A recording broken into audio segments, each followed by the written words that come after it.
하나님 말씀 봅니다. 우리 신명기서 8장 2절에서 3절 말씀, 너무나 자주 보았던 말씀입니다.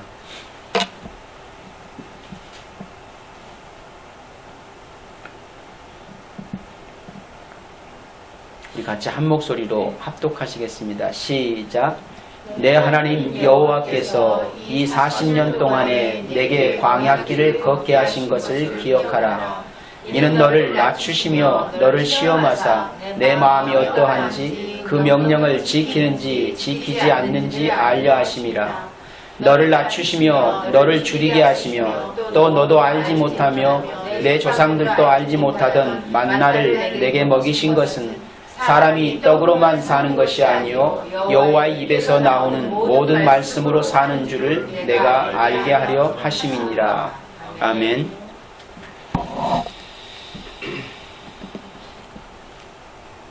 오늘 아침에는 성탄절을 맞이하고 난 이후라서 그렇게 죄인들의 대속 제물이 되시기 위해서 죄 있는 육신의 몸을 입고 이 세상에 오셔서 하나님이 택하신 백성들을 세상에서 구원해 내신 그 본질적인 목적이 무엇인지를 한번 생각해 보기를 원하는 것입니다. 그래서 말씀의 제목을 성도, 그 인생의 목적이라고 한번 정해 보았습니다. 성도, 그 인생의 목적. 우리가 알고 있듯이 웨스트민스터 신앙고백 대소요리 문답 1번에 인생의 목적이 무엇이라고 기록되어져 있습니까? 그것은 하나님을 영원히 영화롭게 하고 그분을 영원히 즐기는 것, 그것이 바로 우리의 인생의 목적이라고 그렇게 가르쳐주고 있는 것을 보게 되어집니다. 오늘 저와 여러분들은 이 목적대로 잘 살아가고 있는가를 한번 생각해 보기를 원합니다. 가슴에 손을 얹고 자신의 삶이 자기 자신을 위해 살지 않고 하나님의 영광만을 위해 살고 있다라고 자신 있게 말할 수 있을까? 누군가 저에게 그렇게 묻는다면 저는 너무나 쉽게 아니요 라고 말할 수밖에 없습니다. 내 삶을 하나님의 영광만을 위해 살고 있다라고 자신 있게 고백할 수 없다라는 얘기입니다. 솔직히 그렇게 살고 있지 못하기 때문입니다. 하나님의 영광을 위한 삶을 구하고 있기는 하지만 여전히 나를 위한 삶이 너무나 많이 지배적이라고 생각하고 있기 때문입니다. 자기 전, 자고 나서 일어나고 나서도 여전히 내 삶을 위한 삶을 살아갈 때가 참 많다라는 생각을 많이 하고 있기 때문입니다. 그렇다고 나를 위한 삶이 하나님 앞에 가치 없는 삶이라고 여기지는 않습니다. 그럼에도 불구하고 그런 삶의 우리의 인생의 여정들이 하나님의 영광을 위해 사는 삶으로 주님이 십자가 앞에 내려놓고 있지 못하기 때문에 결국은 하나님의 영광을 위한 삶은 되지 못하고 있구나 라고 하는 사실을 고백할 수밖에 없는 나의 초라한 현실이라서 그런 것 같습니다. 그런 의미에서 성도, 그 인생의 목적을 아는 것은 참으로 중요하다라는 생각을 갖게 되어줬습니다. 2015년도 한 해를 마무리하면서 과연 우리는 나를 택하여 부르신 내 인생을 향한 하나님의 분명한 목적을 알고 살아가고 왔을까? 또 살아가고 있는가? 그리고 살아가기를 고집하고 있는지를 한번 되짚어 보기를 원하는 것입니다. 성경에 보면 다른 상황 같은데 같은 단어로 묘사하고 있는 헬라어 단어가 있습니다. 그것이 바로 파라디도미라고 하는 단어예요. 붙잡히다, 잡히다 라고 하는 단어거든요. 그것이 마가복음 1장 14절에는 요한이 잡힌 뒤에 예수께서 갈릴리에 오셔서 하나님의 복음을 선포하셨다라고 할 때 거기서 잡힌, 잡히다 라고 하는 그 단어가 바로 파라디도미라고 하는 단어입니다. 그리고 로마서 4장 25절 말씀에 예수는 우리의 범죄 때문에 죽임을, 내어줌을 당하셨고 우리를 의롭게 하시려고 살아나셨습니다 라고 할 때 거기에서 내어줌, 죽임을 당하다가 바로 파라디돔이 같은 단어를 씁니다. 잡히다라고 하는 단어와 내어줌이라고 하는 그 단어가 동일하게 파라디돔입니다. 전혀 다른 상황 같은데 어떻게 같은 단어를 쓰고 있을까를 생각해 보면 그 속에서 무엇이 드러나는 겁니까? 이 땅에 하나님 백성으로 부름받은 성도의 삶이 어떤 의미를 담고 있는지를 저와 여러분들에게 보여주고 있다고 하는 거예요. 그래서 제자들, 즉 성도들은 하나님에 의해 예수가 세상에 내어준 바 된 것처럼 이 세상에 내어줌을 당하는 자로 살게 되어져 있다라는 얘기입니다. 그것이 잡히다, 파라디돔이라는 단어의 정확한 해석이 되어지는 것입니다. 그런데 우리의 대부분의 마음의 기대는 어떤 식으로 흘러가냐 하면 하나님 백성은 이 세상 가운데 그렇게 너무 무기력하게 붙잡힘을 당하여 목숨을 잃는 현실로 가는 것이 아니라 그런 위협 속에서 기꺼이 풀려나서 승승장구하는 삶을 기대할 때가 더 많다라는 얘기입니다. 그런데 성도의 현실은 이 세상 한복판에서 그렇게 무기력하게 붙잡힌 바 되어져서 죽임을 당하는 존재의 삶으로 지향하여 가게 되어져 있더라라는 거예요. 그런데 우리의 바람은 그렇지가 않은 듯 싶습니다. 그리고 우리의 기대도 좀 하나님이 나의 하나님이라면 좀 내 삶을 하나님 백성이 아닌 자들보다는 좀 더 모든 위기 속에서 아니면 평범한 삶 속에서 좀 승승장구하고 그 위기를 기꺼이 탈피하여서 보란듯이 승리하는 그런 모습으로 우리의 모습을 좀 드러나 보여지게 하면 더 하나님이 우리를 사랑하시는 모습이 아닐까라는 그런 기대로 우리의 마음을 열어 보일 때가 참 많더라라는 거예요. 그런데 성경을 이렇게 들여다보니까 하나님은 저와 여러분들의 삶을 세상 한복판에 내어준 바 되어진 삶의 현실로 끌고 가는 것을 너무 자주 종종 볼 수가 있기 때문인 것입니다. 하나님은 그렇게 당신의 백성들을 이 세상에 내어두시는 거예요. 내어두십니다. 제가 아침에 주기철 목사님 영상을 이렇게 보면서 그 아들의 고백을 들어보았습니다. 주광조 장로님이신지 뭐 직분은 제가 잘 모르겠지만 아마 연세가 이제 지극히 드셨으니까 13살 되던 때에 당했던 아버지의 그 참담한 모습, 또 아버지를 잃어야만 했던 그런 현실들을 쭉 경험해 내고, 그리고 급기야는 아버지가 그 고문장에서 그 참담한 모습으로 있는 그 모습의 현실을 바라보면서 아들된 마음에서 하나님을 어떻게 이해할 수 있을까라는 거예요. 근데 여전히 아들의 입장에서 아버지를 바라보는 모습 속에 해석해낸 하나님은 원망스러운 하나님이었습니다. 하나님이 살아계시다면 어떻게 이럴 수가 있을까라고 하는 거예요. 왜 하나님은 그런 위기 속에서, 그런 환경 속에서 하나님만을 사랑하는 아버지를 구해내지 않는 것일까라고 하는 거지요. 왜 그냥 내버려 두실까 그렇게. 그리고 왜 순교하게 하실까. 왜 하나님은 내게서 하나밖에 없는 아버지를 빼앗아가는 것일까. 그런 하나님을 나의 하나님으로 쉽게 받아들일 수 있을까요?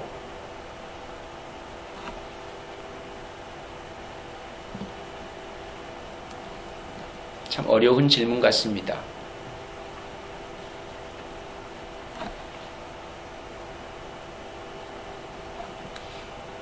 그 상황을 가만히 들여다보면서 왜 하나님은 당신의 사랑하는 백성을 그렇게 세상 가운데 내어 놓으시는 것일까? 왜 붙잡히도록 그냥 그렇게 놓아두시는 것일까? 분명히 생명을 잃을 줄 아심에도 불구하고 하나님의 사랑은 왜 그들을 그렇게 가만히 두시는 걸까? 왜 그 속에서 기적적인 구출을 행하지 않으시는 걸까? 그렇게 내어두는 것이 성경은 하나님의 사랑이었다라고. 인류를 사랑한 사랑이었고 죄인들을 품어 안으셨던 사랑이었고 그 죄인들을 그 죄로부터 구원해 내시기 위한 하나님의 특별한 사랑이 그 속에 담겨져 있다고 하는 현실을 왜 우리는 우리의 믿음의 눈으로 그것을 바라보지 못하는 걸까라고 하는 겁니다.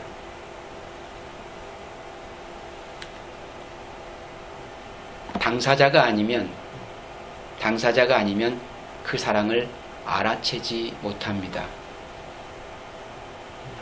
그런데 주기철 목사님은 죽음을 앞두고 너는 왜 너를 지켜주지 않고 이 죽음에 내몰고 있는 네가 믿는 그 신을 왜 끝까지 부인하지 않고 신뢰하는 거냐? 라고 묻는 자기를 고문하는 고문관에게 대답합니다.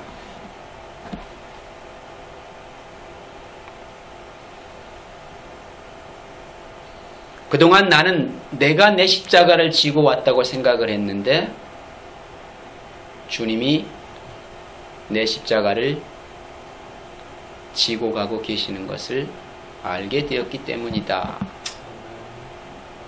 라는 고백을 하는 것을 들을 수가 있었습니다.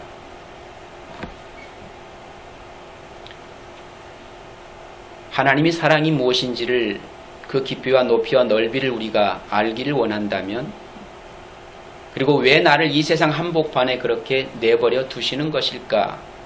왜 세상에게 붙잡히도록 나를 그냥 방치하듯이 놓아두시는 것일까? 라는 것에 의문이 생겨지고 퀘스천이 달아질 때마다 저와 여러분들은 주님의 십자가를 바라볼 수 있었으면 좋겠습니다. 거기에 답이 있어서 그렇습니다. 하나님은 왜 하나밖에 없는 독자 아들 예수 그리스도를 나를 위해, 우리를 위해, 인생들을 위해 내어놓으실 수밖에 없었을까?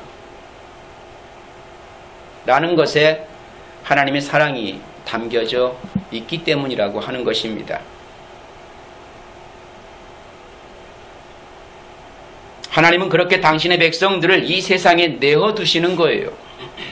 그리고 그렇게 내어주신 후에 당신의 권세와 능력으로 그들에게 믿음이라는 것을 부으셔서 그 세상의 힘 앞에서 무력하게 무너지지 않는 성품과 인격과 됨됨이를 성도들의 삶 속에서 확인시키시고 세상에게 증명해내는 것입니다.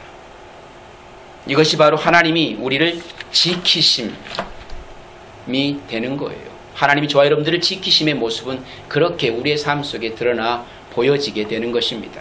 그러니까 세례 요한의 잡힘과 죽음, 예수 그리스도의 십자가에서의 죽으심은 성도 전체의 삶을 작은 그림으로 저와 여러분들에게 보여주고 있는 사건이 되어지는 거예요.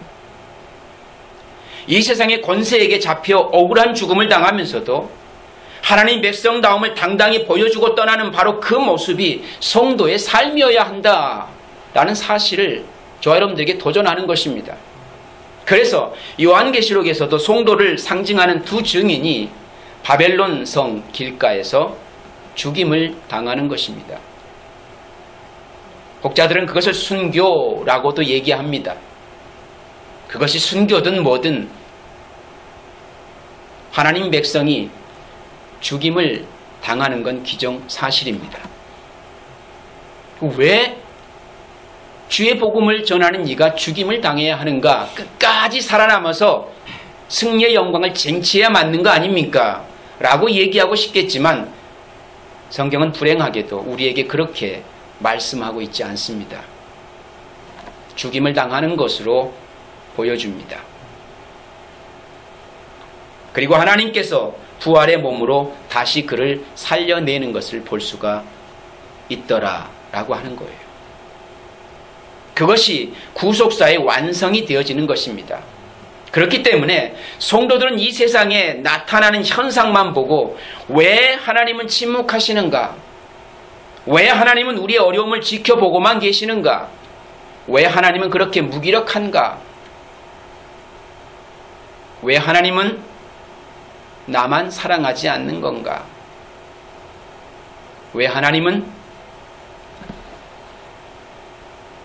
나의 어렵고 힘든 속사정을 들여다보지 않고 외면하고 계시는가 하는 원망을 쏟아내서는 안 되겠다라고 하는 것입니다.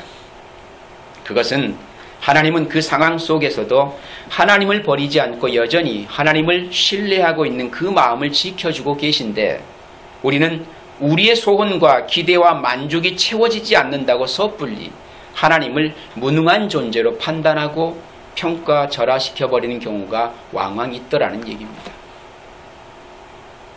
항상 거듭해서 말씀드리지만 성도는 우리의 야망이나 우리의 소원이나 우리의 비전을 위해 존재하는 것이 아니라는 것을 분명히 저와 여러분들이 알았으면 좋겠습니다. 그래서 오늘 본문의 내용을 보시면 성도 그 인생의 목적을 분명히 알 수가 있습니다.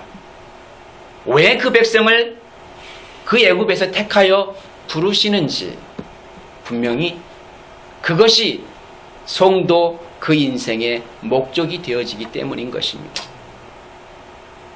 하나님께서 우리의 광야 인생 동안에 우리에게 가르치시려고 하시는 것은 하나님의 은혜를 떠난 죄인들은 절대로 스스로의 힘으로 하나님께 복종하는 자로 돌아설 수 없다고 하는 현실입니다. 그들 스스로가 하나님을 잘 섬기는 선민의 삶을 지향하여 살아갈 수 없는 존재들이 바로 이 땅의 성도들이에요. 소위 하나님 백성들이라고 하는 이들이 결코 그들 스스로가 하나님의 뜻에 순종하여 그 뜻을 쫓아 행할 수 없는 연약한 인생들이라고 하는 사실을 누가 제일 잘 아는 겁니까? 하나님은 익히 잘 알고 계시는 것입니다. 그래서 본문의 말씀에 당신들이 광야를 지나온 40년 동안 주 당신들의 하나님이 당신들을 어떻게 인도하셨는지를 기억하십시오. 매 순간순간마다 하나님에 대한 그 불신과 하나님에 대한 신뢰함을 보이지 못하고 원망하며 불평할 때마다 하나님이 당신들을 어떻게 이끌어 왔는지를 기억해야만 합니다. 그렇게 오랫동안 당신들을 광야에 머물게 하신 것은 당신들을 단련시키시고 시험하셔서 당신들이 하나님의 계명을 지키는지 안 지키는지 당신들의 마음속을 알아보려는 것이었습니다. 그런데 너무나 불행하게도 그들은 하나님의 계명을 지키지 않는 삶을 지향하여 살아가는 결론을 맺게 되는 것을 볼 수가 있더라라고 하는 거예요. 결국 한순간도 하나님의 돌보심과 인도하심 없이는 하나님이 원하는 삶을 지향하여 갈 수 없는 존재가 바로 너희들이다 라는 사실을 알게 하시는 거예요. 광야라고 하는 인생이 너희들에게 너무나 고통스럽고 힘들고 외롭고 고단하고 불편하고 불평스러운 현실이 되어질지 모르겠지만 너희에게 그 광야의 40년의 세월이 필요한 것은 너희가 단련되어져야만 하기 때문이다 라고 하는 거예요. 너희가 하나님 백성으로 바르게 세워져 가기 위해서는 너희가 그 시험들을 통과하면서 하나님 백성들로 바르게 세워져 가기 위해서는 기필코 꼭 필요하기 때문에 내가 너희를 40년 광야의 훈련을 할 수밖에 없는 사실을 오늘 우리에게 말씀해 주고 있다는 얘기입니다. 성도는 그렇게 광야의 인생을 걷는 여행자들이 될 수밖에 없다고 하는 사실, 그리고 그 광야 한복판에서 오직 여호와 하나님이 누구신지를 가장 절박하게 아는 이들로 만들어 내고 싶으신 것입니다. 그들을 그렇게 단련하고 싶으신 거예요. 하나님이 누구이신가를 확실히 아는 이들로.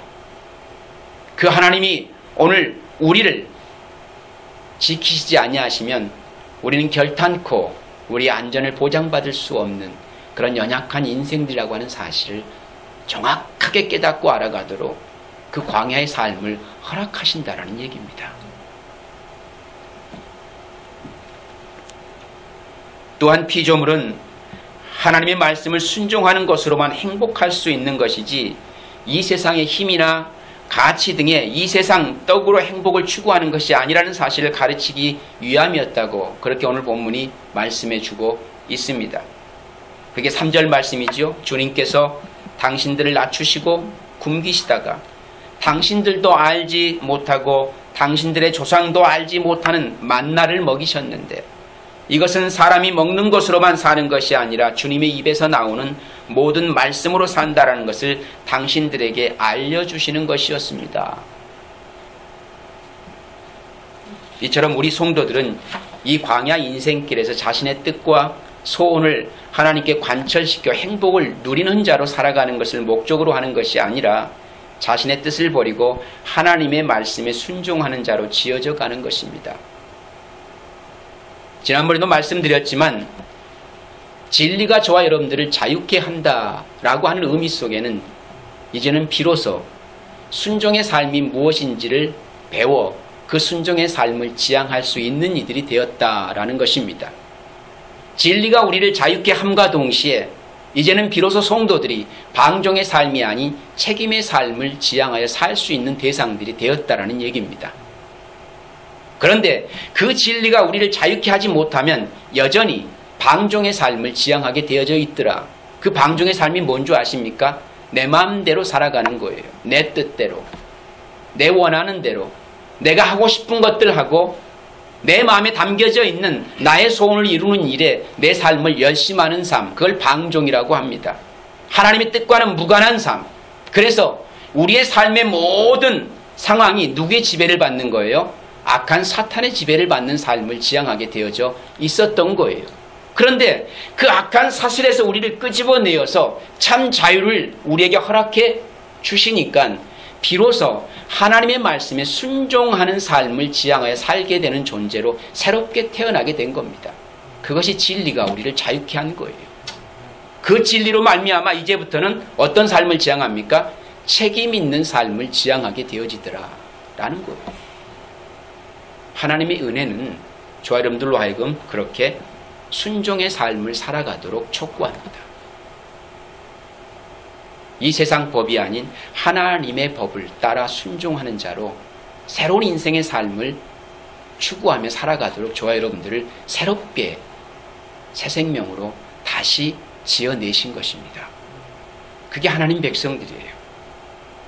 사실 마귀의 세력은 끊임없이 하나님을 부인하고 이 세상의 힘과 자신의 지혜와 깨를 사용해서 자신의 배와 자신의 야망과 자신의 소원과 자신의 기쁨과 자신의 행복을 추구하라고 계속 유혹하는데 성도는 그 믿음으로 그들의 유혹과 시험을 격파하고 하나님 말씀에만 순종하는 자로 성숙되고 양육되고 완성되라고 그 광야로 보내시더라는 거예요. 쉽게 얘기하면 너희는 나만 믿고 따라오면 돼 이겁니다. 나만 신뢰하고 쫓아오면 돼 이거예요. 하나님은 우리의 생각을 듣고 싶은 게 아니에요. 하나님은 저와 여러분들을 예수 그리스도와 연합시키시고 그 예수 그리스도의 뜻을 쫓아 사는 자로 살아가기를 원하시는 것입니다. 그게 하나님의 뜻이에요. 우리는 예수 그리스도를 나의 것으로 받아들이고 그 예수 그리스도를 발판 삼아 내 뜻을 이루고 성취하는 삶을 지향해서 가려고 하지만 하나님은 그게 아니라 저와 여러분들의 인생은 예수 그리스도 안에서 완전히 죽여버리시고 이제는 새 사람 되어서 예수 그리스도께서 지향하고 추구하고 바라고 소원했던 삶을 살아가도록 저와 여러분들을 새 인생으로 바꾸어 놓으시길 원하는 거예요. 그게 성숙한 신앙의 삶의 모습입니다. 그것이 그리스도 안에 나는 죽고 내 안에 그리스도가 사는 삶이에요. 그렇게 살아가면 그 사람을 참 자유를 누리고 살아가는 삶이라고 표현하는 것입니다. 그때 비로소 진리가 나를 자유케 하시는구나 라는 현실을 고백해낼 수 있게 되어지는 것입니다. 성도는 그렇게 하나님의 말씀을 쫓아 그 말씀으로 양육받고 그 말씀으로 먹으며 그 말씀으로 자라고 성장하여서 하나님의 뜻을 온전히 이루고 성취하는 자로 살아가도록 오늘 저와 여러분들을 당신의 백성으로 택하여 부르셨는데 그 백성들을 다시 세상 한복판에 내버려 두시는 이유는 저와 여러분들을 그 속에서 단련하시고 훈련하셔서 온전한 하나님 백성으로 세워 가시기를 원하시기 때문에 그렇습니다.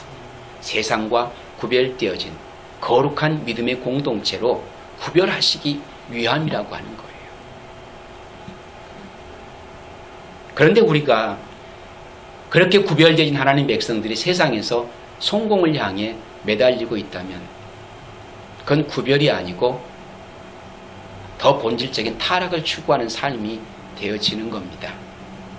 그것이 하나님 내게 주시는 열매인 양 착각하여 그것을 쫓고 행하게 되어지면 그것이 하나님 앞에 불순종한 삶의 모습으로 가는 그런 모습이 되어지는 것이고 그것이 진짜 방종의 삶이 되어지는 결과에 이르게 되는 거예요. 진리는 결코 저와 여러분들을 그 삶을 지향하여 살도록 이끌어가지 않습니다.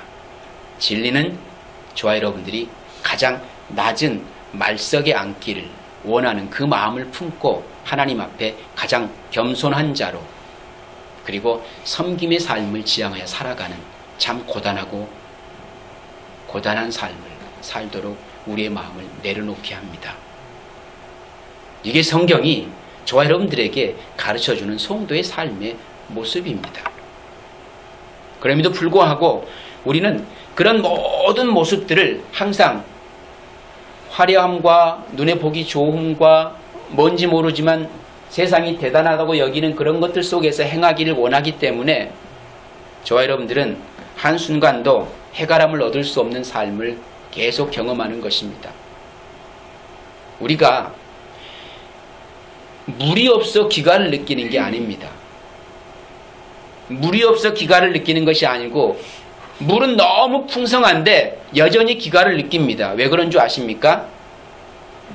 내가 그 물을 소유한 주인이 되지 못했다는 이유 하나만으로 여전히 나의 결핍을 계속 고백하고 있기 때문에 그렇습니다. 만족이라고 하는 것은 풍성함이 내 것이 되어져야 만족이 주어지는 것이 아니고 너무나 부족함에도 불구하고 그 하나님이 나에게 온전한 것이 되어지면 그게 만족인 겁니다.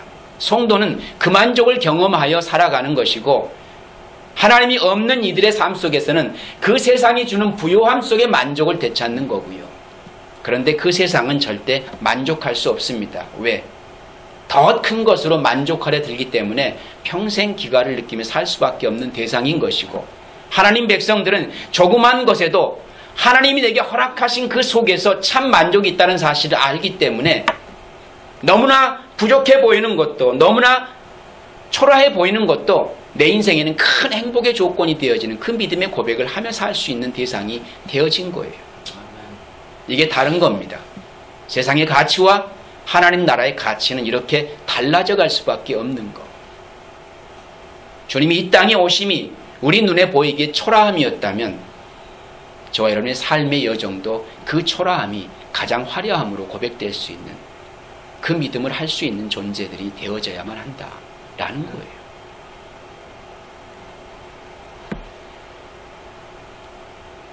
그래서 사도 바울은 수시로 약할 때 강함이 되신다라고 하는 진리로 반복해서 강조하고 있는 것을 보게 되어집니다. 이렇게 성도는 이 세상에서 강함으로 자신을 증명해내는 사람들이 아닙니다.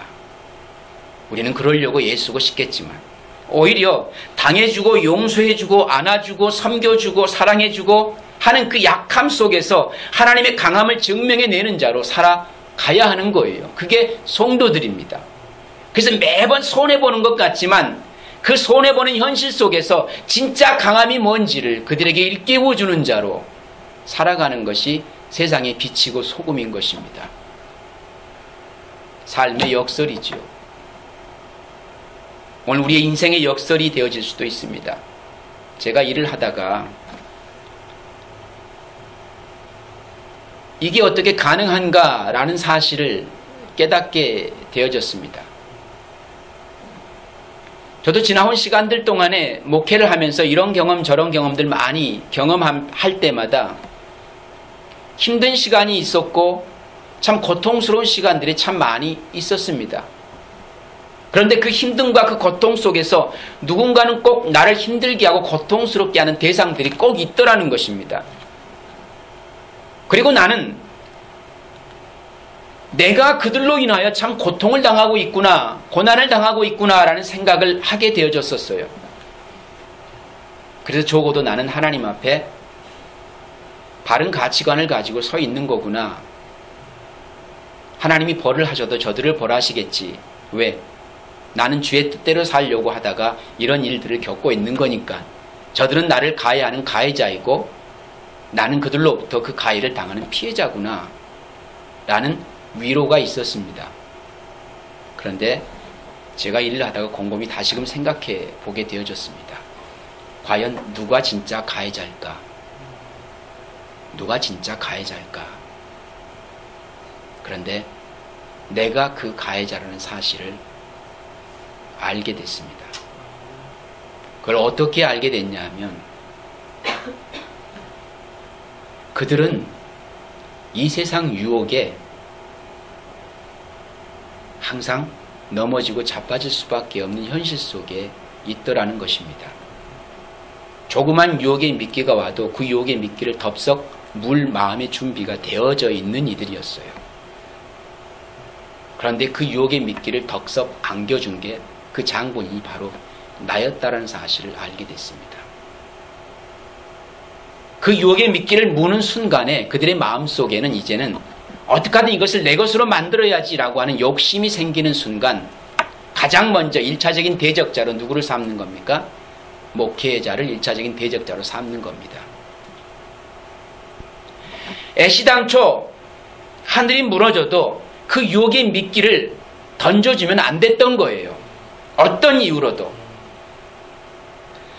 하나님 앞에 옳지 못하다고 느껴졌으면 그걸 끝까지 행하지 말았어야 맞는 거지요. 어떤 내용도 어떤 타협도 어떤 방법도 시도해서는 안 되었던 겁니다. 그런데 사실은 아직은 때가 아니고 옳지 않음에도 불구하고 교회 안에서 가지고 있는 기본적인 틀 안에서 할 수 있는 방법을 제시하고 그것들을 내어 던져 주었을 때 그들은 덥석 무는 순간 세상의 방법을 가지고 자신들의 욕망을 채우기를 원했던 거예요. 그런데 그 미끼를 던져준 장본인은 그건 내가 한 게 아니지 라고 하며 나와는 관계없는 거지 라고 생각하고 있었더라는 것입니다. 그게 바로 나였습니다. 그리고 그들로 인해서 많은 여러 가지 어려운 일을 당하는 그 순간에도 아무 이유 없이 나는 저들로부터 우겨쌈을 당하고 있구나 라는 생각을 하게 되었던 나의 모습을 다시금 떠올려 볼 수가 있었습니다. 그 순간 많이 억울했고 그 순간 너무나 참담했고 어떻게 이런 일이 있을 수 있었을까라고 하는 것 속에서 하나님의 뜻대로 살아간다고 고집하고 그 뜻을 이루고 성취한다고 생각을 했었는데 오히려 왜 이런 일들이 내 안에 일어나는 것일까에 대해서 하나님도 원망했었습니다. 그런데 다시 시간이 지나고 생각해보고 알게 되어졌는데 그 모든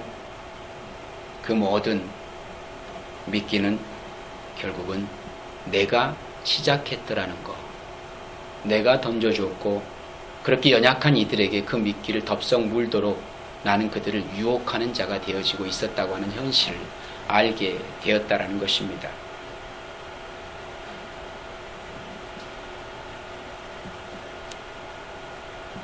저와 여러분들은 하나님 백성으로 살아가는 동안에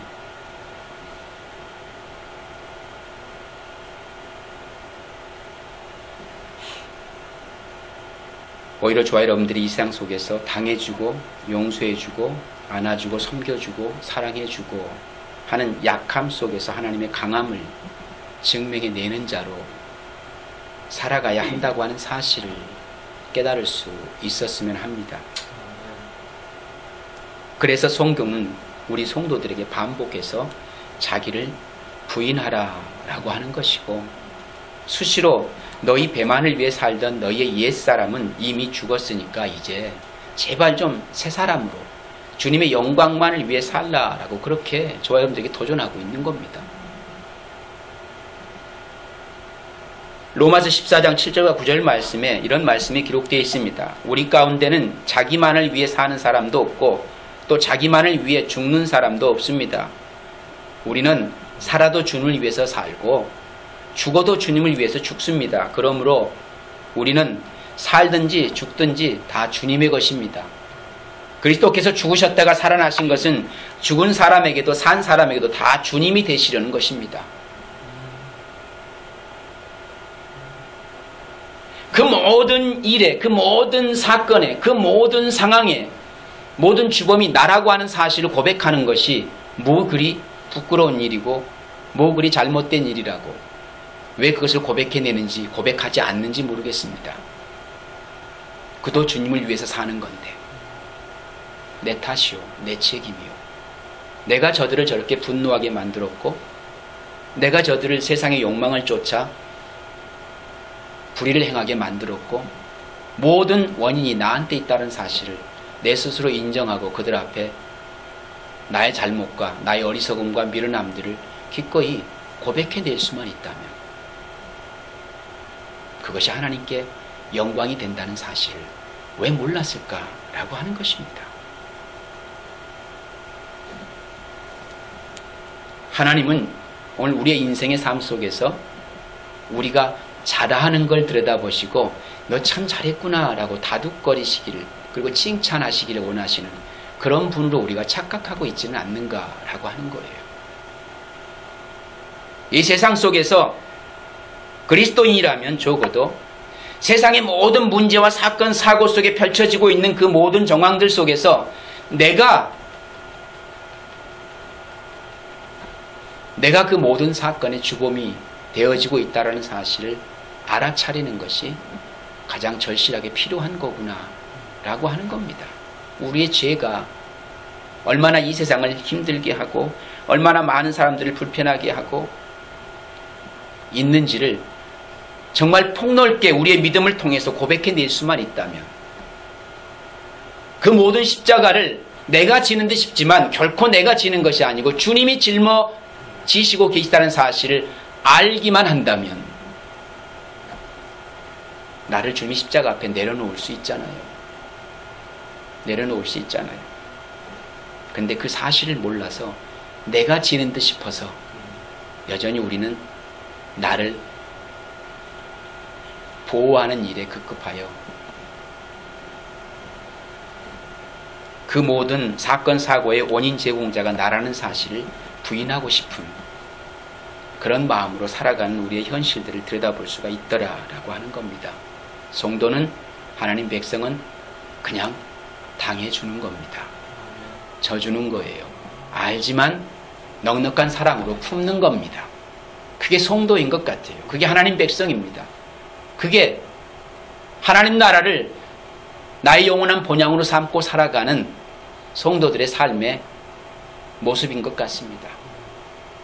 그런즉 어떻게 살아야 한다고 말씀하고 있습니까? 바울은 고린도 교회 성도들에게 그러므로 여러분들은 먹든지 마시든지 무슨 일을 하든지 모든 것을 하나님의 영광을 위해 사십시오 라고 그렇게 도전합니다. 하나님의 영광을 위해서. 성도들의 전 존재의 삶은 모두 다 하나님의 영광을 위한 삶이 되어진다는 의미가 되겠지요. 이런 소중한 우리 성도들의 인생을 쉽게 여기고 함부로 무책임하게 무분별하게 살아갈 수 있겠는가라고 하는 거예요. 그럴 수 없는 겁니다. 결국 성도 그 인생의 목적은 우리 자신만을 위해 살아왔던 그 이기적인 자리에서 자신의 욕심과 야망과 비전과 목표를 내려놓고 하나님 말씀에 순종하는 자로 살아가야 하겠다라고 하는 겁니다. 그런데 왜 우리 성도들마저도 이 땅에서 오래 사는 것이, 그리고 망하지 않고 번영하는 것이, 그리고 자식들 출세하는 것이 참 가치요 힘이라고 생각하고 있는지 아니라는 것입니다. 하나님께서 온전히 순종하고 그분의 기쁨이 나의 기쁨이 되고 그분의 행복이 나의 행복이 되는 하나님과 연합된 자로 삶이 우리 성도들의 인생의 목적이 되어져야 되겠다라고 하는 거예요. 그 속에서 빚어지는 우리의 삶의 모든 내용의 열매들은 그냥 하나님 앞에 겸손히 감사하며 살면 될 것 같습니다. 우리 신앙의 삶을 살아가는 동안에 그것이 우리의 인생의 목적이 되어서는 안 되겠다라는 거예요. 설령 그것이 자식일지라도 자식이 내 인생의 목적이 되어지면 하나님은 질투하신 하나님이시라 서운해하십니다. 그렇다고 자식을 업신여기고 아무것도 아닌 것으로 치부하고 그러라는 게 결코 아니겠죠. 뭡니까? 내 마음이 자식을 향해 어미된 자로서 끌리는 그 사랑만큼만이나 하나님께서 얼마나 내 자녀를 책임지고 계시는지를 제발 좀 알았으면 좋겠다. 그 하나님 마음을 읽어내고 그 하나님 앞에 내 자식을 내어 맡길 수 있는 그 넉넉한 믿음을 가진 존재로 그렇게 살아갈 수 있었으면 너무 좋겠다라는 것입니다. 내가 내 십자가를 짊어지고 간다고 하는 그 순간에는 내가 아니면 안 되라고 하는 자기 교만이 거기에 있지만 내 십자가를 내가 짊어지고 온 듯 했으나 주님이 내 십자가를 지고 있다고 하는 사실을 아는 그 순간에 모든 것을 내려놓고 하나님 앞에 맡길 수 있는, 하나님만을 신뢰할 수 있는 그 믿음의 모습으로 저와 여러분의 믿음이 자라고 성장했으면 좋겠다라는 것입니다. 그것이 성도 그 인생의 목적의 삶이 되어지고 있다고 하는 것.